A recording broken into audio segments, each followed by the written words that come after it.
अंबेडकर जी के बारे में कुछ मोटी मोटी बातें जानेंगे। इनके विषय में जानने को पढ़ने को बहुत कुछ है, लेकिन अभी आप छोटे बच्चे हैं, क्लास 4 और 5 के बच्चे हैं, आपको उनके बारे में कुछ मोटी मोटी बातें बताई जाएंगी, जिसको आप ध्यान से देखिए। एक एक पॉइंट के रूप में लिखा गया है यहाँ पे अंबेडकर जी, ठीक है। उनकी जयंती अभी आप लोग मनाए हैं 14 अप्रैल को। अंबेडकर जी का जन्म 14 अप्रैल 1891 ईस्वी को मध्य प्रदेश के मऊ नगर में एक गरीब परिवार में हुआ था। ये पहला पॉइंट है कि कब 14 अप्रैल 1891 ईस्वी में, और तब से मतलब 14 अप्रैल का दिन उनके जन्म दिवस के रूप में मनाया जाता है। उनके पिता का नाम रामजी मालोजी सकपाल और माता का नाम भीमाबाई था। माता का नाम भीमाबाई और पिताजी का नाम क्या था? रामजी मालोजी सकपाल था, ठीक है। वे महान जाति के थे, दलित वर्ग के थे, जो अछूत माना जाता था। उस समय पे दलित वर्ग को अछूत माना जाता था।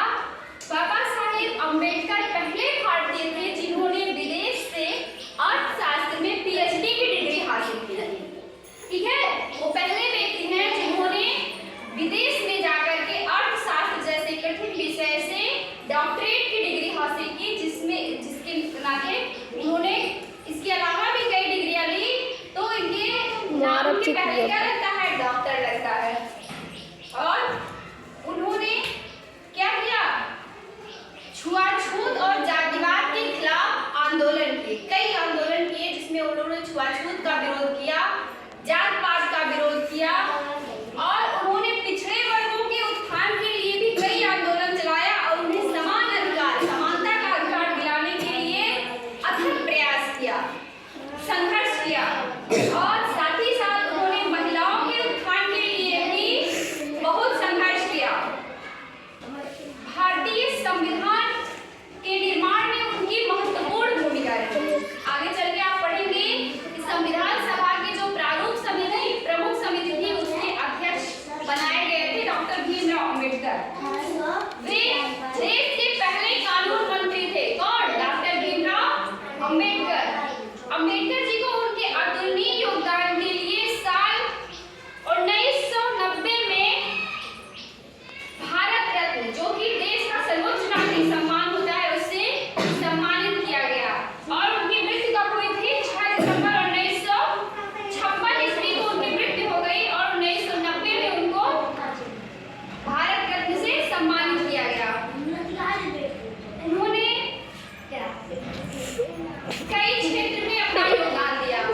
उन्होंने दलित वर्गों के लिए लड़ाई लड़ी, उनके अधिकार की बात की, संविधान में उनकी सीटों का निर्धारण के लिए बात कही, और उनकी पिछड़े वर्गों के लिए उन्होंने लड़ाई लड़ी, आंदोलन किया, महिलाओं के लिए, मजदूरों के लिए और महिलाओं के लिए, जितने भी लोग पिछड़े थे किसी भी तरह से, उनके विषय में क्या किया? आंदोलन किए, लड़ाई लड़ी, तब जाकर के उनको अपना अधिकार मिल पाया, ठीक है। आज जो भी अधिकार आपको मिला है, जो आप बैठ करके यहाँ पर पढ़ रहे हैं, शिक्षा का अधिकार है ना। अगर संविधान न बना होता तो आप यहाँ पर निःशुल्क शिक्षा नहीं ले रहे होते, है ना। आपको शिक्षा का अधिकार किसकी वजह से मिला है? संविधान की वजह से, जिसके निर्माण में अंबेडकर जी का महत्वपूर्ण योगदान है, ठीक है। तो और माना जाता है कि भीमराव अंबेडकर जी इतने विद्वान थे, उनको लगभग 9 भाषाओं का ज्ञान था, ठीक। अंबेडकर जी को 9 भाषाओं का ज्ञान था और लगभग 32 डिग्रियां थी, है ना। 1-2 डिग्री नहीं, 32 डिग्रियां, ठीक है।